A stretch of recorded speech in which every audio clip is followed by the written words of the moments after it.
Hello everyone, आज की video में हम बात करेंगे डीवार्मिंग के बारे में कि डीवार्मिंग क्या होता है, डीवार्मिंग क्यों जरूरी है और कैसे किया जाता है। सबसे पहले अगर हम बात करें तो डीवार्मिंग के अंदर हम सबसे पहले बात करें डीवार्मिंग जो होता है वो होता है हमारा नेशनल जो डीवार्मिंग डे है वो कब सेलिब्रेट किया जाता है। तो याद रखना ये 10 अगस्त को एंड मैं बात करूं 10 फरवरी एंड 10 अगस्त को है ये क्या किया जाता है, सेलिब्रेट किया जाता है।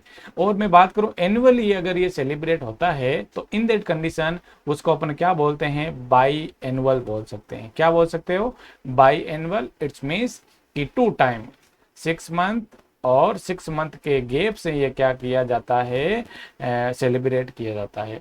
बात करते हैं कि जो नेशनल जो मले डी वार्मिंग डे है वो लॉन्च कब किया गया, तो याद करना कि 10 फरवरी 2015 को ये लॉन्च करा गया था। अगर बात करें ये कौन सी मिनिस्ट्री के अंडर ये इसको लॉन्च करा गया था या इसको रन करने वाली जो मिनिस्ट्री है वो कौन सी है, तो याद रखना ministry of health and family welfare के द्वारा इसको रन किया जाता है। और अभी नाउ डेज अभी की मैं बात करूं जो ministry of health and family welfare का जो हमारा डायरेक्टर हैं, जो हमारे मिनिस्टर हैं, उनका नाम है JP Nadda, doctor JP Nadda. Yes, doctor JP Nadda should be remember guys, is the very very important. अब देखो बात करने वाले हैं आपके सामने कि जो मैं सबसे पहले मैं बात करूंगी हमारे बॉडी के अंदर सबसे ज्यादा किन की वजह से या कौन से ट्रांसमिशन की वजह से हेलमंथीज रोग होता है। आपने एक नाम डेफिनेटली सुना होगा हुक वार्म के बारे में। यस, वॉर्म का मतलब आप बोलते हो पेट के कीड़े बोलते हो, इन कॉमन लैंग्वेज वॉर्म बोलते हो। हेलमंथी जैसे हुक वार्म है, फित्ता कर्मी बोलते हैं। So in that condition all over world का 1/4 भाग, ऑल ओवर वर्ल्ड का 1/4 भाग है वो सॉइल ट्रांसमिटेड हेलमंथीज होता है। राइट एवरीवन, ये क्या करता है, सॉइल ट्रांसमिटेड हेलमंथीज हमारे बॉडी में क्या करता है, एंटर करता है और ये न्यूट्रिशनल स्टेटस को क्या करता है, ये डिस्टर्बेंस करता है यानी इंपेयर करता है इंडिविजुअली बाय मल्टीपल वे। और मैं बात करूं ये मल्टीपल वे से हमारे न्यूट्रिशनल सिस्टम को अफेक्टेड करेगा, इंपेयर करेगा। कैसे डिस्टर्ब करेगा, सबसे पहले बात करते हैं guys, feeding on host tissue, right, including blood and lead to loss of iron and protein. ये हमारे बॉडी में एंटर करेगा, टिश्यू में जाएगा, होस्ट की टिश्यू में जाएगा, यानी हमारी बॉडी है वो हमारा होस्ट है। गाइस हम जानते हैं कि एपिडेमियोलॉजी के अनुसार होस्ट, एनवायरनमेंट और जो एजेंट होते हैं वो बीमारी होने के लिए रेस्पॉन्सिबल, डिजीज होने के लिए रेस्पॉन्सिबल होते हैं। तो होस्ट के टिश्यू में जाएगा और उसके साथ में ब्लड इंक्लूड होगा और जिसके कारण क्या होगा, हमारे बॉडी के अंदर आयरन एंड प्रोटीन का लॉस होगा। राइट, आयरन और प्रोटीन के लॉस होने से हमारे आरबीसी का कलर फेड होएगा। कहने का मतलब यहाँ पर हमारे ब्लड के अंदर ब्लड के अंदर हीमोग्लोबिन का दिक्कत आएगा।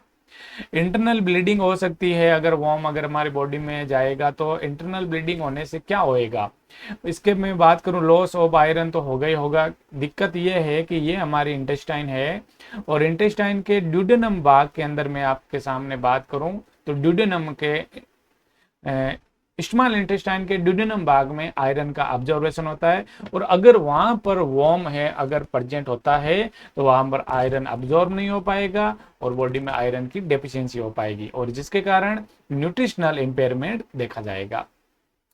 बात करते हैं आपके सामने इंटेस्टाइनल, वहां पर इन्फ्लामेशन हो सकता है, ऑब्स्ट्रक्शन ऑफ दी, और इंटेस्टाइन का ऑब्स्ट्रक्शन ही हो सकता है। अगर मैं बात करूं यहाँ पर वॉर्म प्रेजेंट है तो हमारे इंटेस्टाइन को ये ऑब्स्ट्रक्टेड कर देगा। राइट, और मैं बात करूं वॉर्म अगर बॉडी में जाएगा, होस्ट के बॉडी में जाएगा तो डायरिया देखने को मिलेगा, इम्पेयरमेंट ऑफ न्यूट्रिशन इनटेक, हाँ एपेटाइट लॉस होगी तो न्यूट्रिशन ले नहीं पाएगा और खाएगा तो डाइजेशन नहीं होगा, यानी इंजेक्शन करेगा डाइजेशन नहीं होगा और डाइजेशन नहीं होगा तो प्रॉपर एब्जॉर्प्शन नहीं हो पाएगा। It's means yes of course nutritional status impair होगा। बात करते हैं किन वजह से ये चीजें देखने को मिलेगी, तो मैं बात करता हूँ अगर कोई इंडिविजुअल की पुअर हाइजीनिंग है, ओपन डेफिकेशन के कांटेक्ट में अगर वो पेशेंट इंडिविजुअल आता है और worm infestation has a high prevalence in our country across all ages. हम ये जो कंडीशन देख पा रहे हैं, सबसे ज्यादा जो इसका कारण है, डेफिनेटली गाइज आप एक पिक्चर के अंदर देख रहे हैं कि हमारा कोई बच्चा है वो खेल रहा है और सोइल मिट्टी के साथ में खेल रहा है।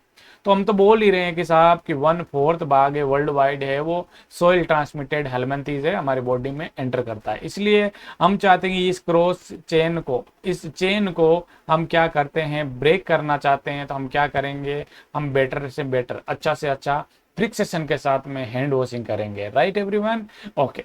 तो भी कई बार क्या होता है कि बॉडी में ये एंटर कर ही जाता है। तो देखो ये वजह हो गई, पुअर हाइजीन हो गया, ओपन डेफिकेशन के स्टूल के कांटेक्ट में आने से होगा।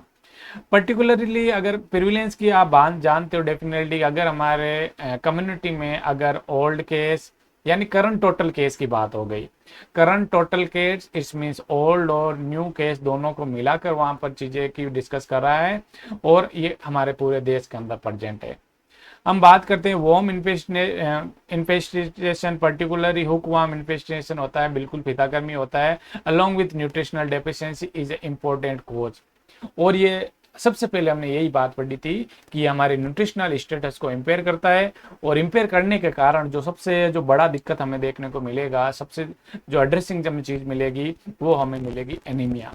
और मैं बात करूं एनीमिया को दूर करने के लिए सबसे पहले हमें क्या करना पड़ेगा, डीवॉर्म करना पड़ेगा। जो वॉर्म प्रेजेंट है उनको क्या करना पड़ेगा गाइस, उनको किल करना पड़ेगा। Have you understand.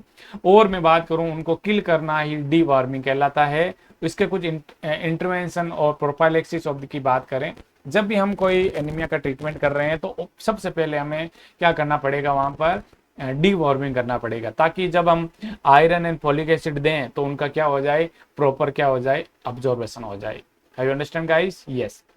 बात करते हैं कि कौन सी कितनी डोज होती है, कितने टाइम देनी है, उसके लिए कौन सा मेडिसिन यूज में करा जाता है। सो इन दैट कंडीशन में बात करूं, चिल्ड्रन के अंदर बात करूं सबसे पहले, तो चिल्ड्रन की अंदर हम सबसे बात करूं तो यहाँ पर 12 मंथ से लगाकर 59 मंथ की बात करें तो यहाँ पर biannual, right everyone, biannual dose दी जाती है, यानी ईयर के अंदर 2 टाइम, राइट एवरीवन, ईयर के अंदर 2 टाइम दी जाती है। Right, okay.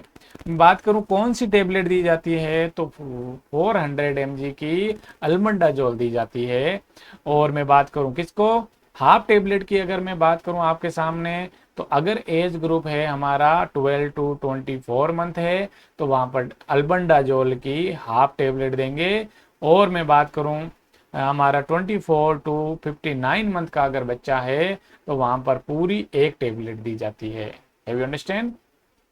वही सेम कंडीशन ला हम बात करें चिल्ड्रन की 5 to 9 ईयर की बात करें तो चाहे बॉयज हो चाहे गर्ल्स हो, बाई एनुअली डोज देते हैं, 400 mg देते हैं अल्बेंडाजोल और सिंगल टेबलेट देते हैं। ओनली ऑन जो बात करूं यहाँ पर 12 से लगाकर 24 मंथ का बच्चे के अंदर हाफ टेबलेट देंगे और बाकी सबको 1 टेबलेट दी जाती है, एक टेबलेट दी जाती है।